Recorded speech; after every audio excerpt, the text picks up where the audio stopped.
Good afternoon, everyone. Welcome to the webinar for today. This is Alice Ann Bailey, Director of the Go Alliance for SREB, and I'd like to welcome you. I'm going to give everyone, I see we've still got some attendees that are jumping on, so I'm going to give everyone just a few seconds to make sure that they're able to join us and get the GoToWebinar software working for them.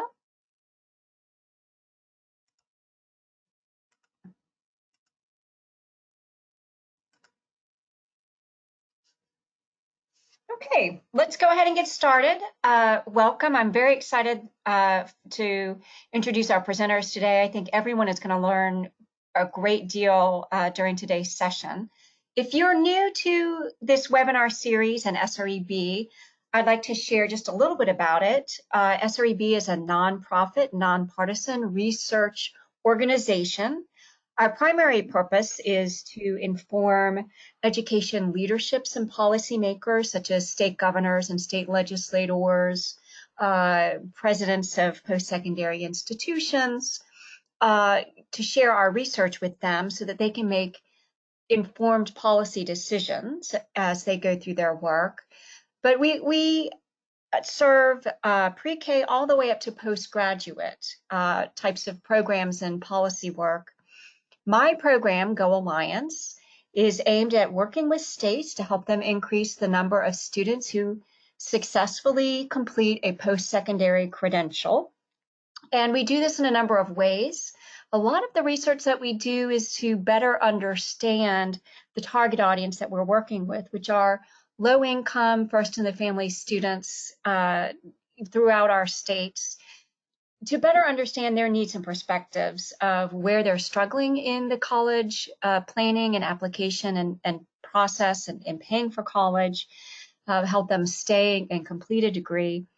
So we try to understand from their perspective what would be the best type of solution that they need and in what format would to best provide that.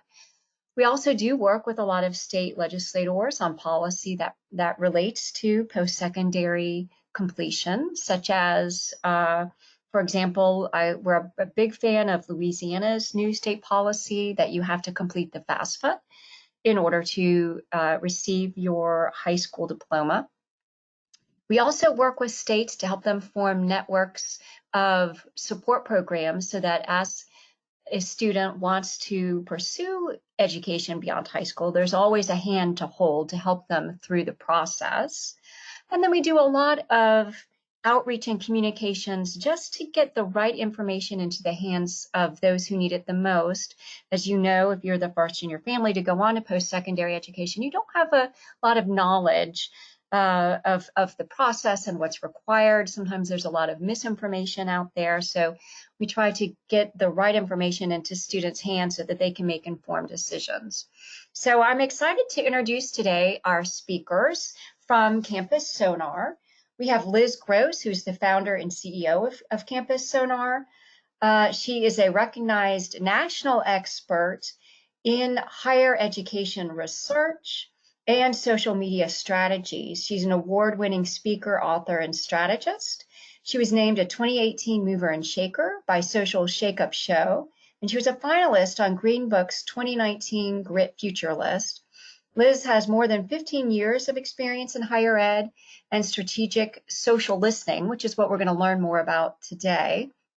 Liz holds a PhD in education leadership, and she has a master's in ed policy as well as a bachelor's degree in communications. So you can see how her education has really led to the work that she does now. We also have Steve App with us, who is Campus Sonar's business development manager. And Steve has done several workshops for me, and he's fabulous. You will love him. A natural marketer and relationship builder. He spent more than 10 years in higher ed in both campus and agency organizations. So someone with a lot of experience as all of us today on this webinar. So I'm going to turn it over to our presenters and let them take it from here. I want to let you know that there is a question box. So at any point while they're presenting, you can go ahead and type your question there. We're going to save about 20 minutes at the end of the webinar to have a Q&A session with our speakers.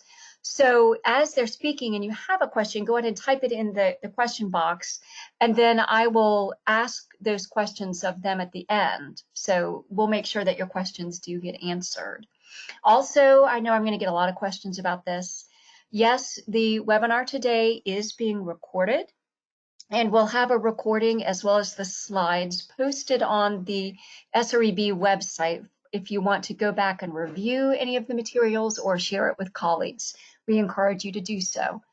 So with that, I'm going to turn it over to today's speakers. Thank you, Alice. We are just going to wait for the tech to catch up so that I can share my screen.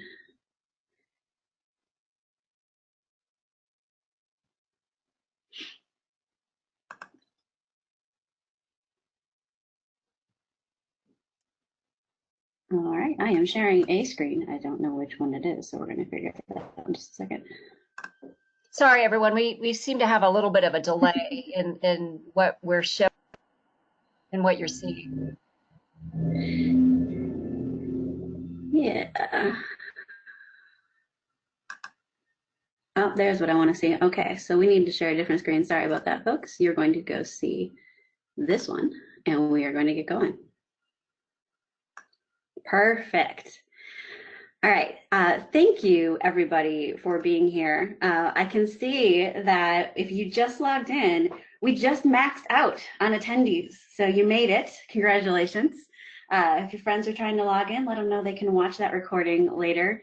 Alice shared that there are folks from high schools, from higher education campuses, and also industry partners on the line. So we are excited to be here with all of you and share some of what we've learned from our research into higher education and the coronavirus based on online conversation.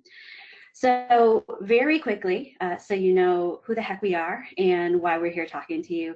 Steve and I both work for Campus Sonar. We are a social listening agency that is dedicated to higher education.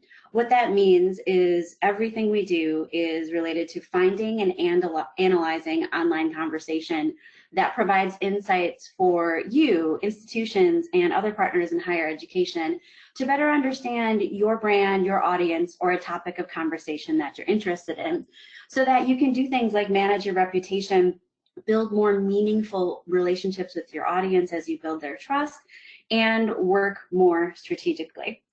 Alice gave us a really lovely introduction that included very professional things about us. Steve and I tend to have a little bit more fun with that. I'm looking forward to chatting with you today. I am a big world traveler, of course, currently grounded, thinking fondly of my time a year ago when I was in Germany.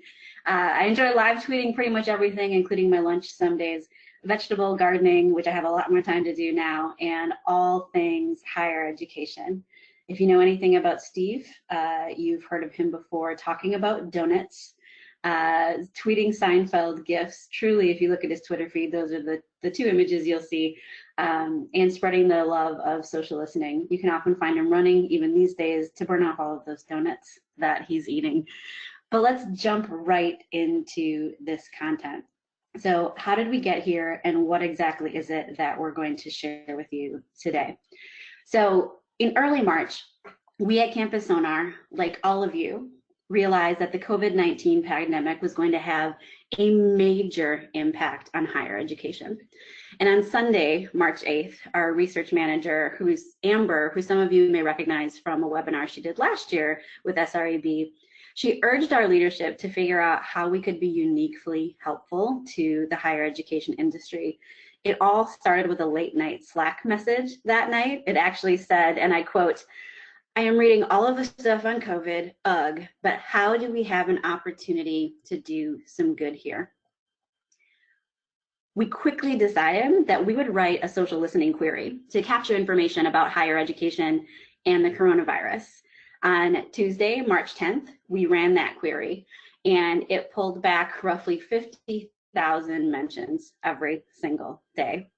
I then dove in on Wednesday, March 11th, and analyzed the data from the last few days, March 4th through 10th, which was about 500,000 mentions. We rushed to publish it before we left the office on that day, which coincidentally was the last day that we worked together in our office. So this was a one-off analysis of what was being said online about higher education and the coronavirus.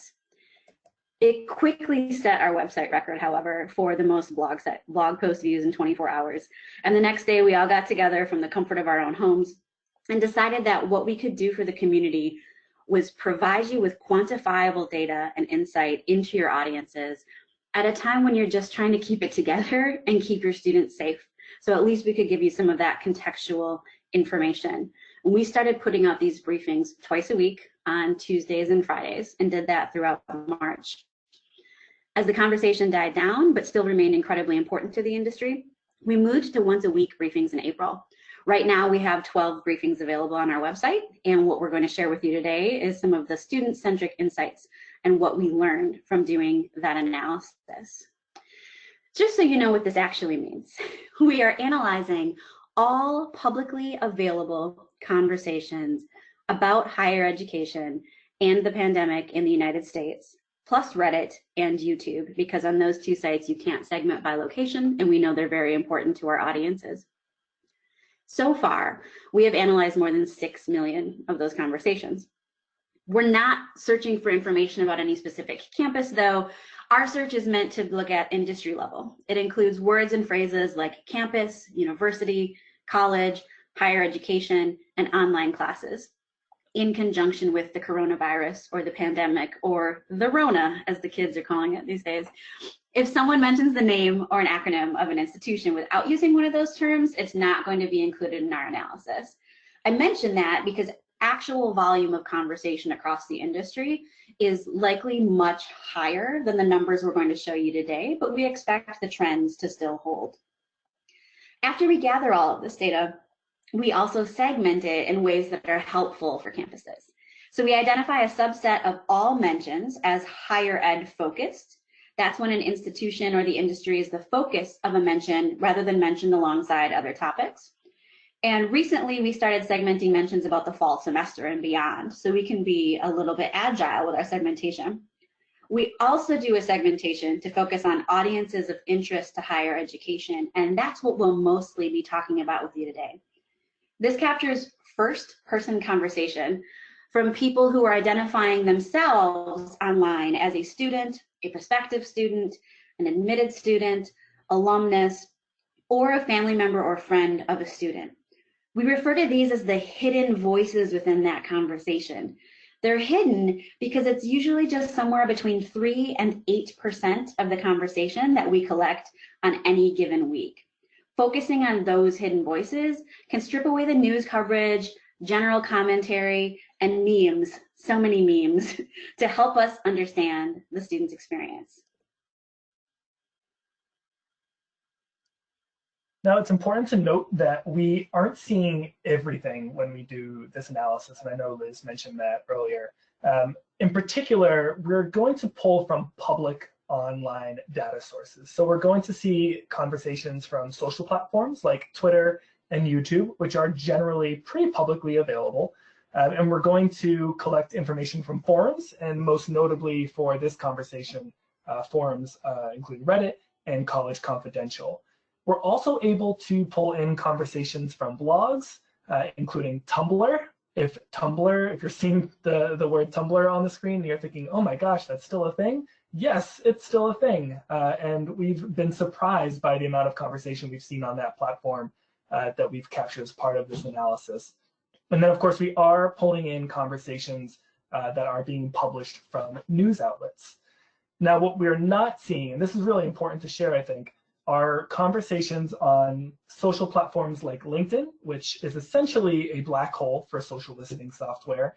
And because, as Liz mentioned earlier, we are not working with any one specific institution to do this analysis, we're not able to pull conversations from Facebook or Instagram unless somebody is posting to one of those channels and then automatically syncing or sharing that status update to a more public social network like Twitter.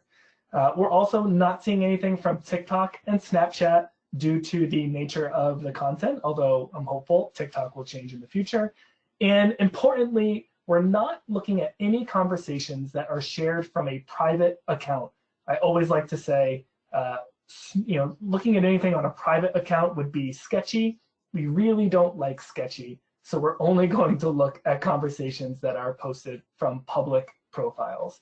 So while we can't see everything, know that we are seeing a lot. I think Liz already mentioned it. We're going to be looking at over 6 million conversations as part of this analysis here today. And I think it's important to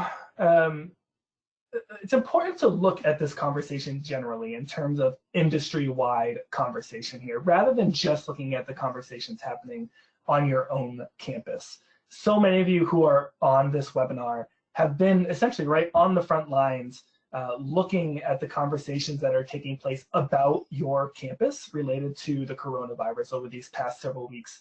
And if you are one of those individuals, if you're a social media manager or communications professional, I'm sure that you are feeling both personally and professionally overwhelmed right now. It is a lot to take in. And of course, there is professional value in being able to look beyond your own inbox, to look at the conversation that's happening across our industry as a whole, in terms of understanding how the conversation that is taking place at your campus compares to competing institutions and just the industry at large. But I also think there's a significant personal value and almost comfort that comes from looking at this conversation across the industry. It can feel very, again, personally deflating and exhausting when you are handling all of this conversation. I know I've heard that from so many of my campus-based friends and colleagues over these last several weeks. And I think just seeing that you are not the only person, you are not the only campus that is handling these conversations and dealing with the ramifications of this pandemic, there is a lot of comfort that can come of that. So I'm really excited about the content we're going to share with you today, because I do think there's some personal and professional value to be had here.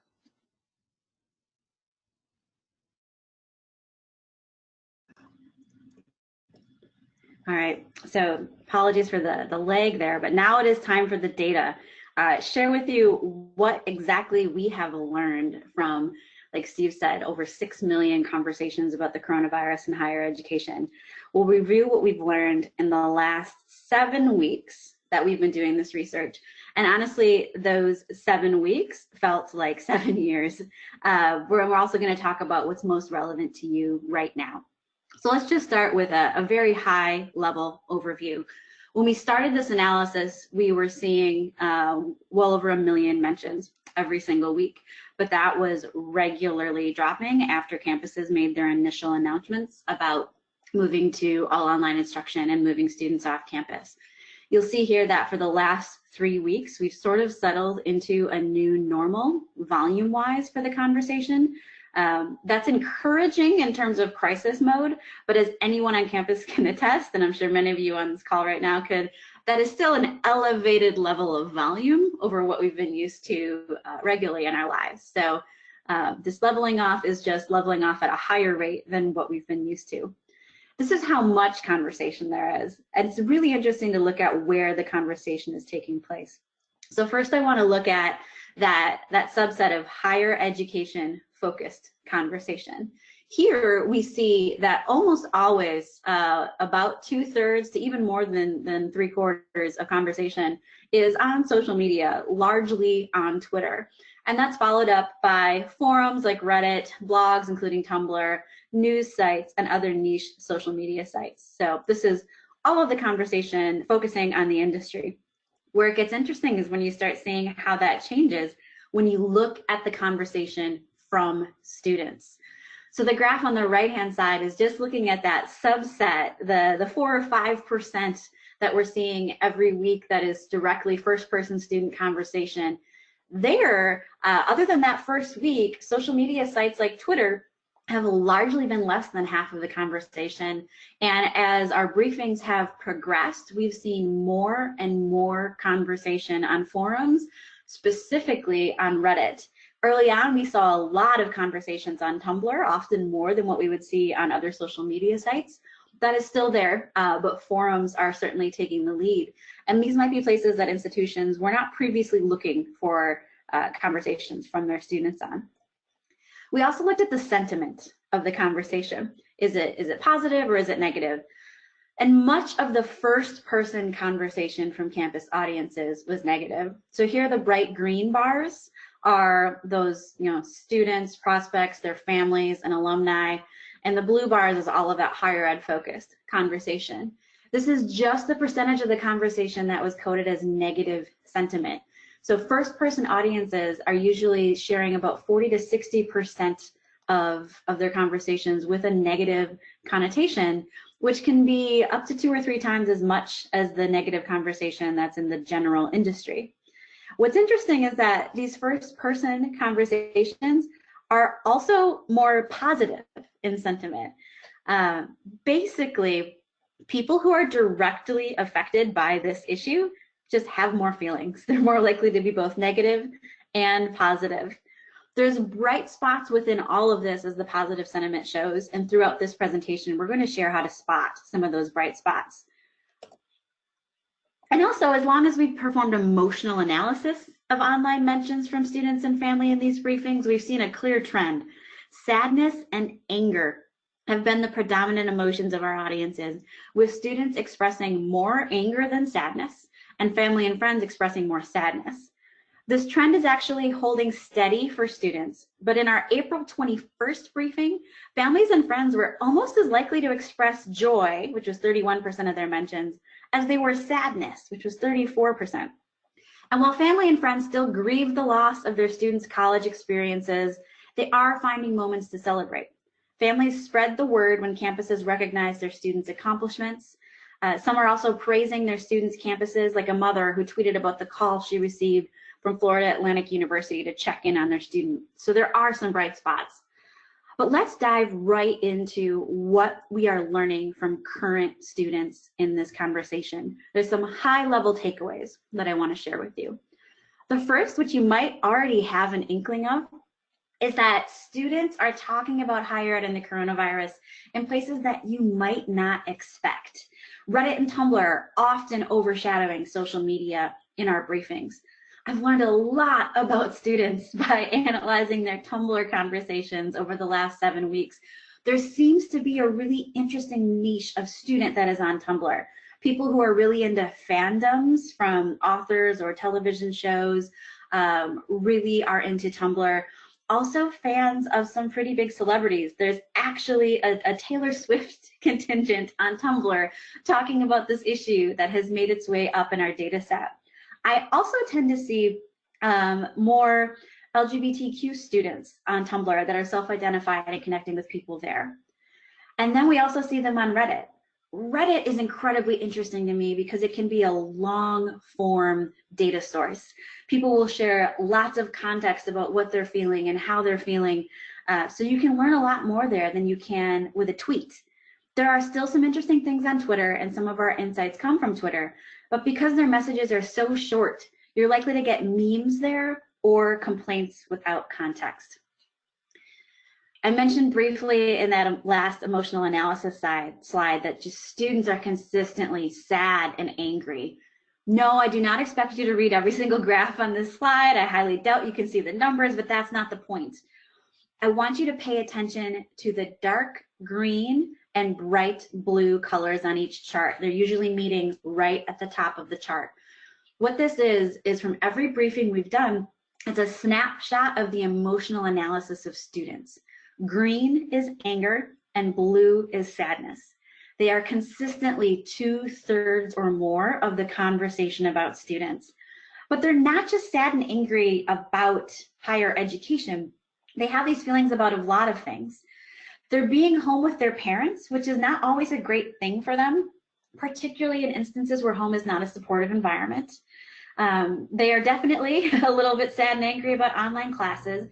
And yes, that is still the most common topic of conversation that they're talking about, even if they're 7 or 8 weeks into that experience. They're sad and angry about a loss of employment that was tied to their being on campus, canceled summer internships, and missing their friends. And every once in a while, I still come across someone who's distraught because they can't see the person that they had a crush on anymore.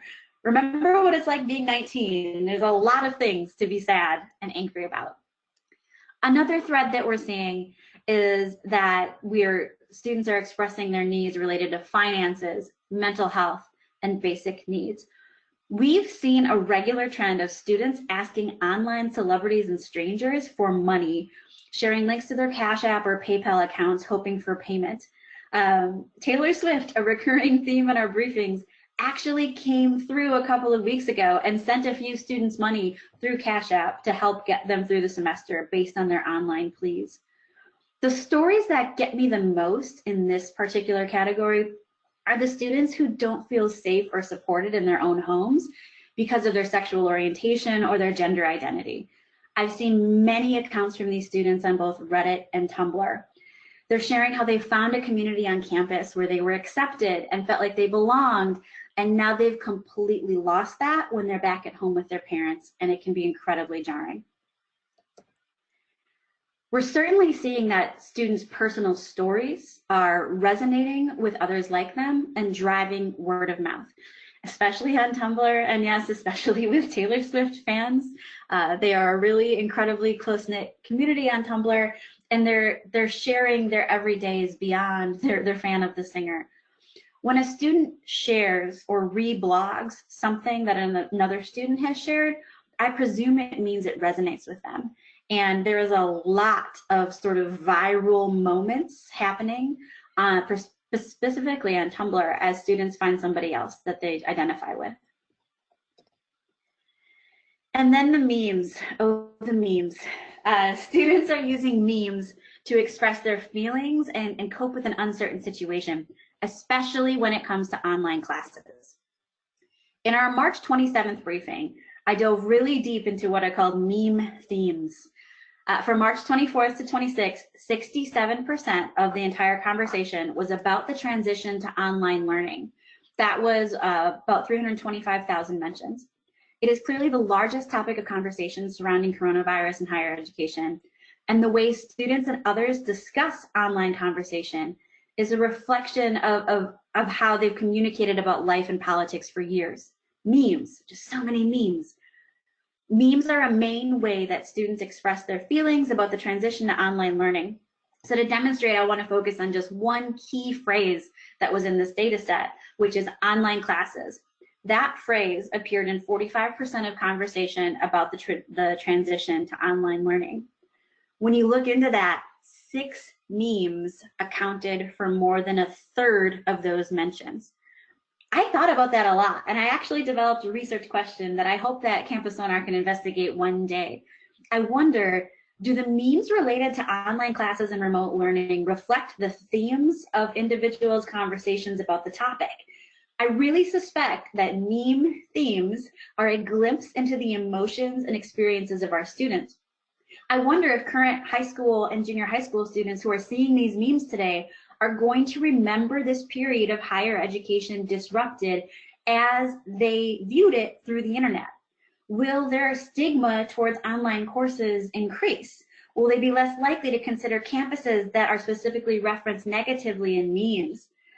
Some of these memes or adapted versions of them are making the rounds on TikTok, Snapchat, and Instagram, where prospects see them, but higher ed professionals and social listening software are less likely to. So we don't really know what's happening there.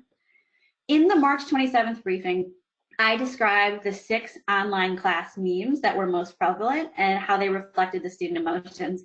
But today, for now, I'm only explaining what 2 of the memes mean and why we need to care about memes. The rest of them are not exactly safe for work, but you can see them unfiltered in the briefing if you like. So what's a meme? It's quite possible you don't actually know what that word meme means, and that's all right. But it's about time you learned, because Merriam-Webster did add it to the dictionary in 2015. It has 2 definitions. I really like the second one: an amusing or interesting item such as a captioned picture or video, or genre of items that is spread widely online, specifically through social media. When I looked at the memes from online classes, there were essentially 2 formats. The first one was caption this. Someone would post an image or a video clip posted with the word caption this, or also bombaloclat. Then people sharing a caption would put that into context with their experiences or beliefs. And then there's the viral tweet. It's just that although you didn't really originally intend it to be a meme, it's just a bunch of text that got really popular and went viral, basically giving it meme status. So I know you've been waiting for the top 2 memes about online classes. The first is that caption this meme. I'm going to describe this video to you because I know it won't play well over GoToWebinar. It's a little toddler. She's already really, really unhappy. She's crying while her brother just sits there and sort of ignores her. And in an attempt to amuse herself with this Nerf gun she's gotten her hand on, she accidentally points it the wrong way, and she shoots herself in the face with a foam projectile and cries even more. This little 6-second video just captures multiple levels of sadness and angst. And then one student just captions it with, "Teachers," sends 1,000 emails about online classes, and hundreds of thousands of people have spread this meme across the internet. The other is a simple text-based meme. This is students saying that online classes are more confusing than, quote, actual school, which I find incredibly interesting because I think we'd all like to think that there is still some schooling happening here. So just a little bit of a glimpse into what current students are experiencing right now. I'm going to actually hand it off to Steve, and he is going to share what we've learned about admitted students. It's interesting when we look at admitted students, because the first thing to note here is that we are not seeing as much conversation from admitted students as we are currently enrolled students within any given institution across the country. Part of that, I think, is because of the way that we've written our query. As we've talked about, we're really trying to capture conversations that are taking place generally about higher education and the coronavirus, which means that we haven't written a query specifically to try and capture conversations from admitted students. And we have done that research separately where we've looked at admitted students and prospective students, but that wasn't the original intent here. But I also think we're seeing a little bit less conversation from admitted students because all of the things that Liz just talked about with current students, right? Their frustration toward online classes, their concerns about basic needs, about finances, about their mental health, about academics, grading, transcripts, pass, fail. Your admitted students are all similarly dealing with those struggles, just with their, at least for traditional students, their high school experience. And so thinking about their future college opportunities is not entirely top of mind for them. They have enough to deal with in terms of mourning lost graduations, proms, and dealing with classes and missing their friends. So I do think that contributes to the level of conversation that we're seeing when we look at admitted students. But when we do see the conversation coming from admitted students, a lot of it is somewhat similar to current students. Anxiety, sadness, anger, definitely at the top of the list. I think it's important to remember here that the college admissions process was already an incredibly stressful experience for these students and their family. And now it's just become even more so. I mentioned that students are still mourning the loss of their high school milestones while they try to shift their attention towards that next step in their life, which is really a momentous step in their life. But also students are struggling right now to make a decision. A lot of students are used to visiting campuses, attending admitted student days or mid-student weekends or summer orientations. And for many students, especially students that are maybe coming from out of state, that is the opportunity for them to visit your campus, and that opportunity is gone and it is not coming back. And that is causing a lot of internal struggle with trying to figure out what college to go attend. Not to mention the fact that many students, and I know many of you, don't necessarily know what the structure of at least the fall semester of 2020 and beyond is going to look like right now. And because of that, students are increasingly pondering or at least questioning or exploring the idea of a gap year. And we'll get into all of this. So let's dive right in here. So number one, let's talk about the fact that students can't visit your campus anymore. For all of the tactical elements of choosing a college, career statistics, financial aid offers, location, academic majors, etc., we inherently know that for many of these students, there is that innate kind of this internal gut feel that happens when you visit a campus and you feel like, this is home, this is where I belong, this is where I fit in. And now students have lost that opportunity. So how are they responding to that lost opportunity? Many of them are turning to external communities to try to get input on the options that are presented in front of them. In this example here, we're actually seeing an accepted student who's trying to decide between 3 institutions that he's been accepted to, and he's asking for advice on a subreddit, or essentially an online community that is dedicated to computer science career questions. And he's laying out the fact that he cannot visit either of these campuses. He's explaining his financial offers, what he likes about each campus, and then asking essentially strangers on the internet, but who are in his chosen career path or desired career path, to help him make this decision. You'll notice this is not an official campus community at all. He's looking to a completely external community here for help. And it's not just students who are doing this, interestingly enough. Parents are also seeking out peer feedback from external communities. This is a mother who actually turned to the tourism subreddit for the city of New Orleans. She is in Southern California. Her daughter was accepted to Loyola New Orleans, and she's trying to get a sense of what the campus is like, how easy it is to visit, what the safety of the campus and nearby area might be. As she mentions here, they were hoping to visit the campus after the Mardi Gras activities had passed, but of course that time was taken away. And so she's looking to local residents of New Orleans to try to help her get a feel for what the campus is like, and of course, what the area around the campus is like. And it's not just Reddit. These are 2 posts here on Reddit.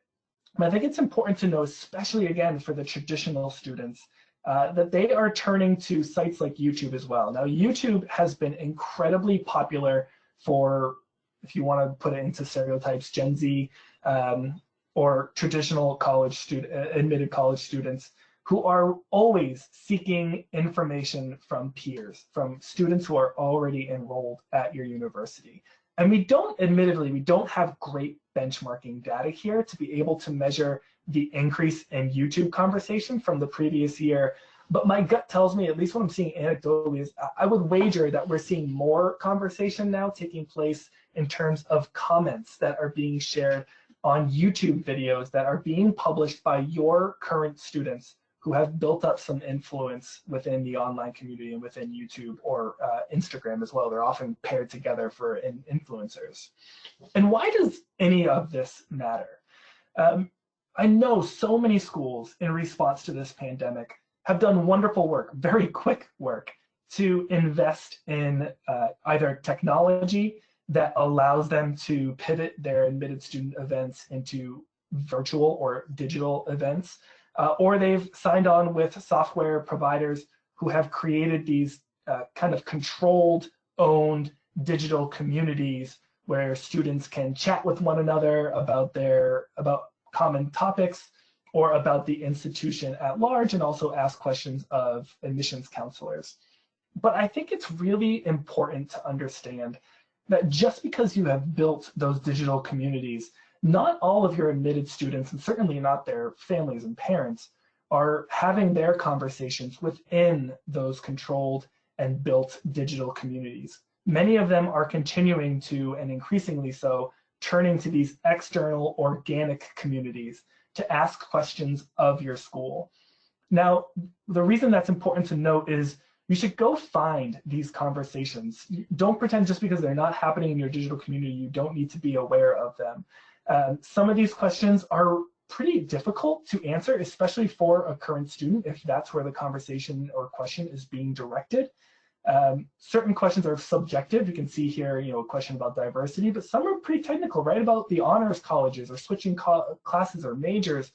They really need the response of someone who is an administrator who has that authority and credibility to provide that information. So you have an opportunity to make an impact and engage in meaningful conversation with students who are really trying to figure out and are struggling to figure out what that next step looks like for them.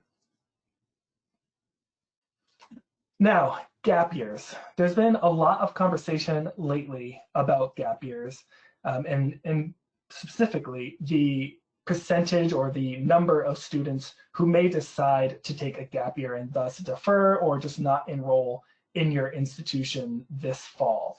Now, we are seeing an increased level or an increasing level of conversations about gap years as we go. You can see, especially since we've hit April, we've been seeing this pretty consistent build in terms of conversation quantity about gap years. And that conversation is a fairly even, or at least a diverse mix of conversation sources. Earlier this month, we did see a big boost in news mentions of gap years. Typically, when we see an increase or sudden increase in news mentions, we do tend to see a subsequent increase in social mentions as that concept or topic becomes more top of mind for individuals who have seen it or read it. And we're seeing that here. Later, as we went into the month, we did see then a surge in social network conversations about gap years. But at least from what I'm seeing anecdotally, I don't necessarily perceive this as more students deciding or announcing that they're taking gap years, as much as I suspect that students are just exploring or asking questions about a gap year.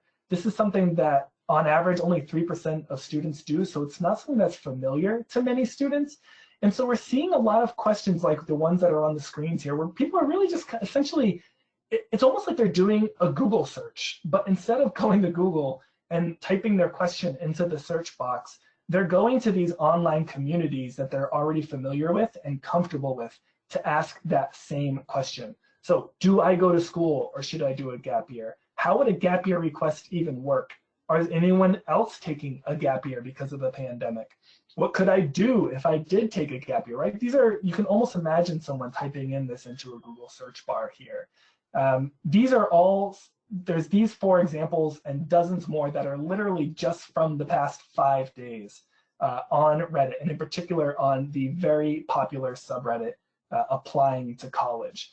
So if you're looking to get a sense of the questions that students are asking about gap years, even if they're not necessarily about your institution, but you're just trying to understand what your audience is going through and the questions that they're asking as they can contemplate their options, that subreddit, the Applying to College subreddit, is a great place to go look to get that information. Now, importantly enough, there are moments of joy that still exist in this period of essentially shock from the pandemic. And I think that's important to note, right? As students and are getting their acceptance letters, these are really meaningful moments for so many of them that they're celebrating, and it's important to note that they are still celebrating those accomplishments.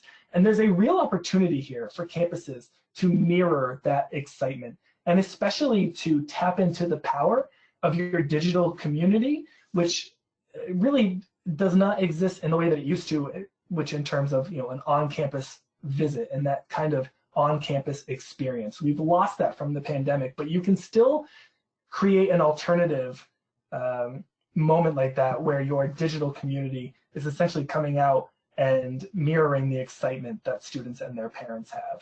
So, right, examples of this that we're seeing online, we can see students who are still shouting out their acceptance letters and just acceptance decisions when they get them, parents who are talking about their child getting accepted to dream colleges or their preferred colleges. And it's important to know, right, you're probably, if you're a social media manager or a communications professional, you're probably looking for mentions of your institution in these posts that you can respond to or retweet or repost.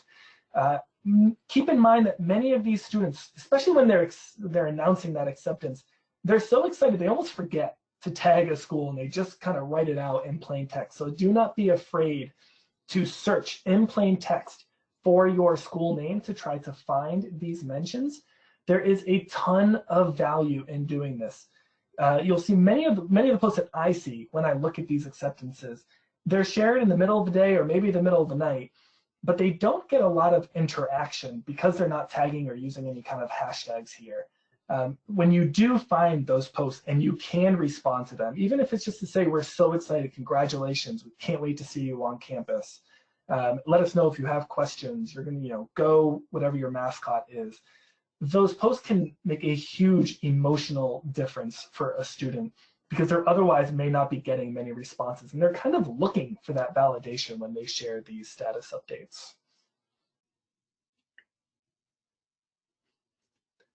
A lot of times we're seeing not just joy, but appreciation from students. And this is especially for the people who are, like we said, kind of on the front lines, who are directly, personally engaged on these platforms.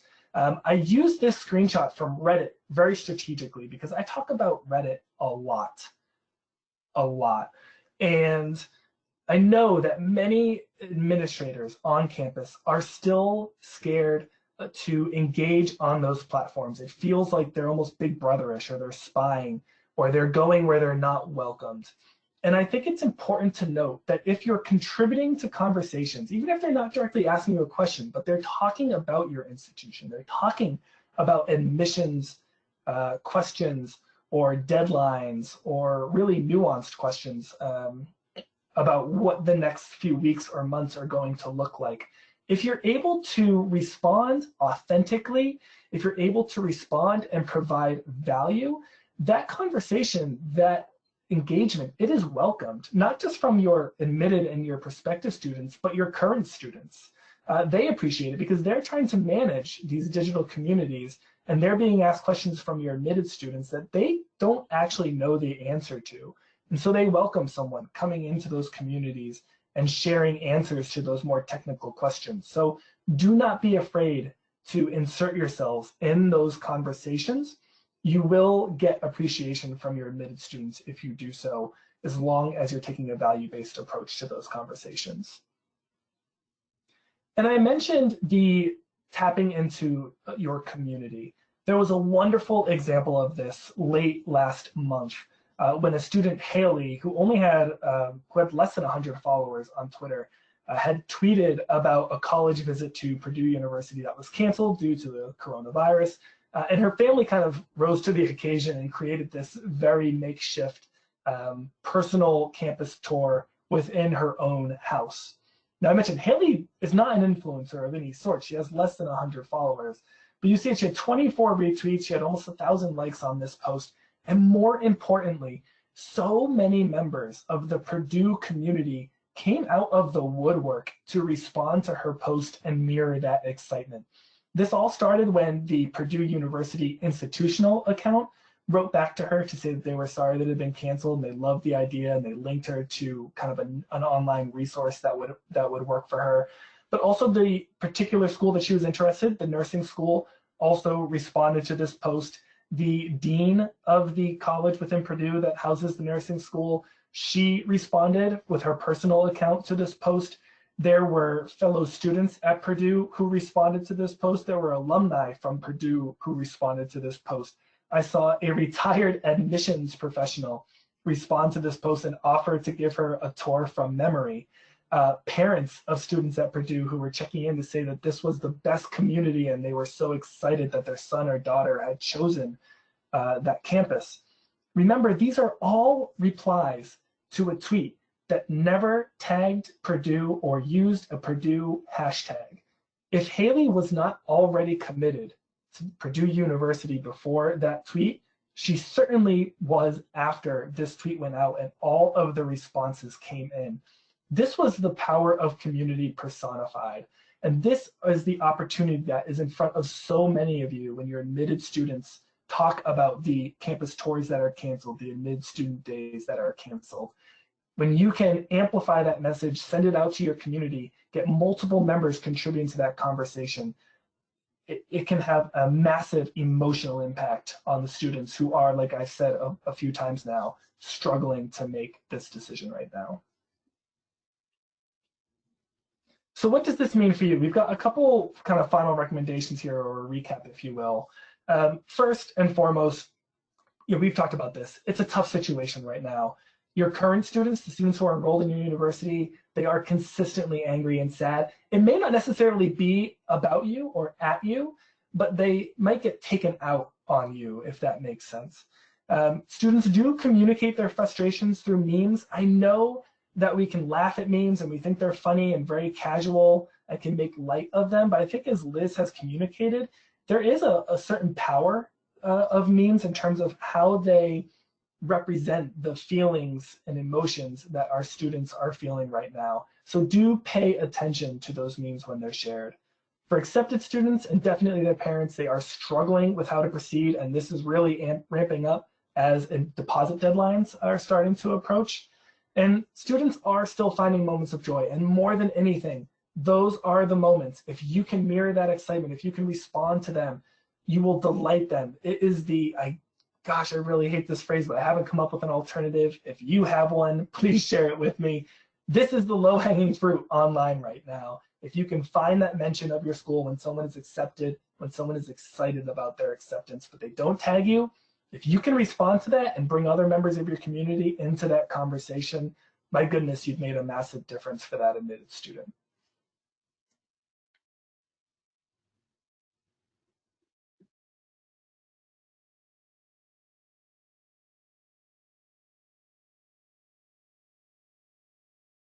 Steve, do we want to teach them how we're going to do this, or are we going to just jump into questions and share this after the webinar? I think if there are questions, I want to make sure we do get those answered. Alice mentioned that we'll be sharing. So I think the best way to proceed right now is for everyone to go ahead and type your questions in. But as you are typing, it's going to take a while for everyone to kind of type their questions in. If Steve, if you and Liz want to kind of talk about the next slide where people are typing their questions in, that would be great.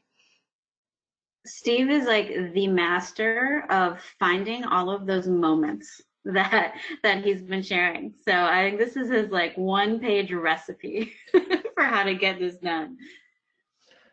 Yeah, it's not, and I think it's really important to communicate here. You do not need an amazing agency. I think we're great. You don't need us to at least get started with this process if you're looking for those moments to respond to. When you're doing that, the native platforms are honestly your best source. So go to Twitter. It's a very public social network. They have a wonderful advanced search feature. Try typing in the name of your college or university, putting in all caps the "and" word, and then a few key phrases. Maybe visit, accepted, admitted, or try something if you're looking for current students and supporting current students. Look for phrases like online classes. Liz mentioned that is the phrase right now that is at the center of so many conversations related to the coronavirus. Do not forget Reddit, YouTube, TikTok. They do have plain text searches. It's the best approach here is really just to search for your campus name or keyword of interest. When you do find, especially on YouTube and Reddit, if you do find a video or a post that mentions your institution, dig into those comments. I know there's this common phrase of don't read the comments. That does not apply here. The comments are really where the value is. It can give you opportunities to find those engagement opportunities, but even more so, even if you don't want to respond, you're not comfortable with getting involved in that conversation. There is immense value in understanding your brand and how your current students or admitted students are perceiving your institution. Oftentimes, that information comes through in the comments. If you are looking for software, oh, go ahead, Liz. I wasn't sure if you were going to jump in here. I was going to say, once you do all that, particularly on Twitter, there is a way to sort of automate it. So if you do that Twitter advanced search that was on the last slide, and then you get some results you like, you can actually copy that search into a free software tool like TweetDeck or Hootsuite so that you regularly find new mentions as they come up. We also recommend doing a search in Instagram so that you can see if people are tagging your campus even if they're not there. And then the rest of the options on this slide are kind of ways to cobble together if you really want to get started with no money. And we have 2 blog posts that we'll send you in these slides from Campus Sonar that really kind of get you into the bare minimum that you could for social listening if that's all you have available to you. Okay, great. The first question that we have is, if you were a financial aid administrator or an admissions counselor, and you are just getting started on this, and you embark on something like Tumblr or Reddit, and you see there are students posting things where they're struggling and they can't get answers to their questions, and you as a official representative of your institution want to step in and help them, what's the best approach in your experience in introducing yourself as a formal representative of the institution and your job role? And then what type of tone would you use in reaching out to students? Because it could seem like, and I'm paraphrasing from a question, but it can seem like you're kind of budging in, not, on their personal space, maybe. That is such a good question. A couple things.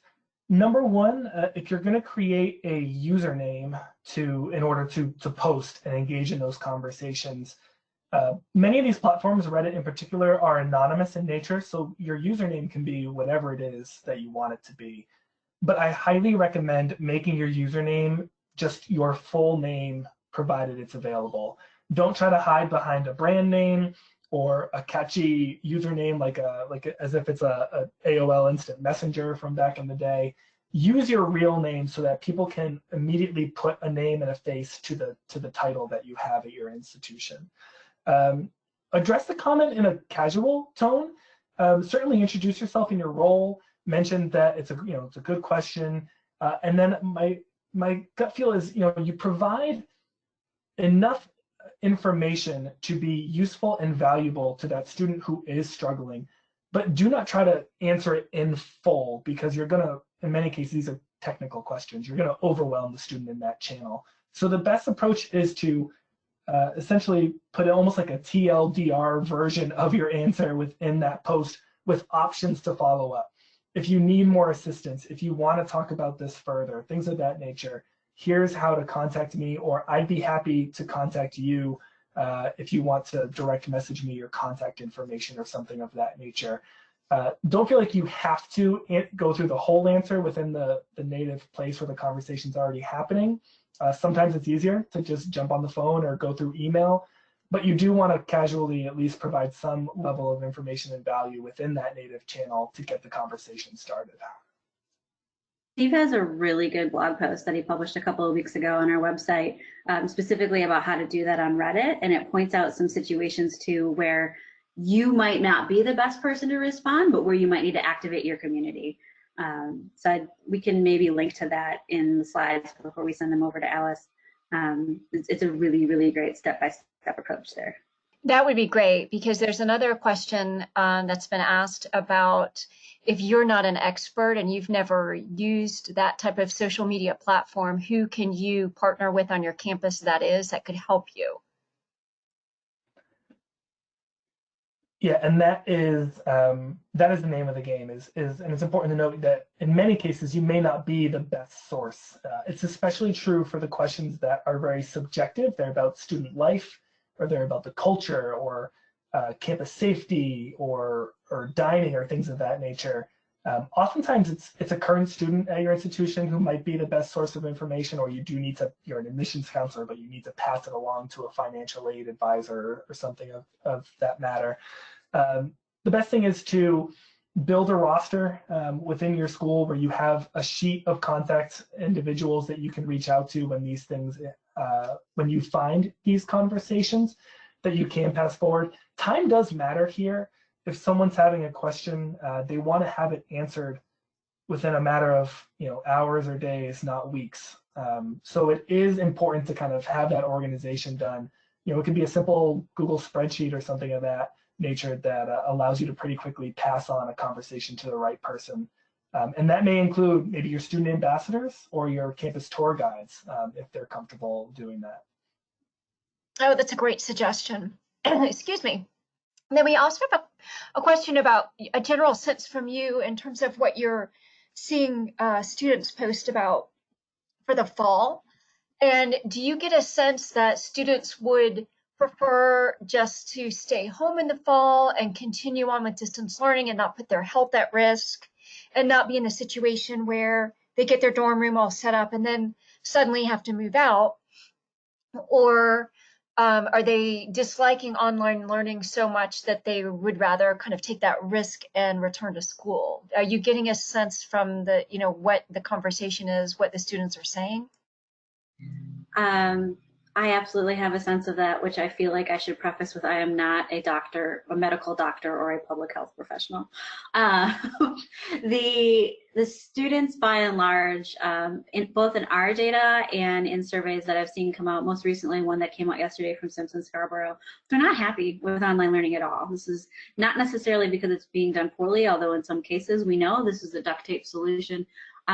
It wasn't what they signed up for. So they are anxious to get back on campus in the fall. And certainly some of them are considering alternate opportunities if they can't go back on campus. However, they're most skeptical and anxious about the fact that some of them still haven't heard from their campuses yet. And when campuses come forward with a very definitive announcement, like, we will be open in the fall, they're skeptical of that too. I think they understand, and I'm seeing this conversation in the data. It was actually mentioned in the briefing we put out on Tuesday this week, that they know that the situation is changing and that it's fluid and things will change. They just want to be heard from, they don't want to hear from their institutions regularly. There's an entire section in the briefing from Tuesday of the speculation that students are posting on places like Reddit of what they've heard from an academic advisor or a professor or some other non-spokesperson from an institution. So if I were to summarize what I've seen, they all absolutely want to be on campus. They know it might not be possible, but they want to feel like they're being updated on a regular basis of what the institutions are considering, and when they have final decisions, they'll certainly respond to that in whatever way makes the most sense for them as individuals. That's a great answer. I appreciate that. It looks like we've come to the end of our time together. It's 3:01 actually just turned on my clock. So I would like to thank our presenters today. This was fabulous, fabulous, very helpful information. And they have graciously shared their contact information with us so that you can further contact them with any more questions that you might have about how to get started in this space. So I encourage you to do so. I would also like to let you know that our next webinar will be held with the National College Attainment Network. I'm working with IT right now to make sure this is posted on the SREB website so that you can go ahead and start registering. So I encourage you to come back and check that space as soon as you can. We're to register. We're going to open that up very soon, and this also will be the space where the recording and the slides from today will be posted. So thank you everyone for attending. Thank you so much to our presenters, and again I hope that you and I didn't show my screen. But that's okay. If you go to sreb.org/webinars, you will be able to see the next webinar, which will be held May 12th at 12:30. Thank you. And let's show that slide very quickly. So I encourage you to check back and attend the next webinar, which will be 5 steps for supporting high school seniors transition into post-secondary, held in partnership with NCAN. Thank you, everyone, for your time today. Thank you very much to our presenters. So glad you could all join us. And again, I encourage you to go to the SREB website to watch the presentation again and see the supporting materials that we talked about today. Thank you, everyone. Thank you.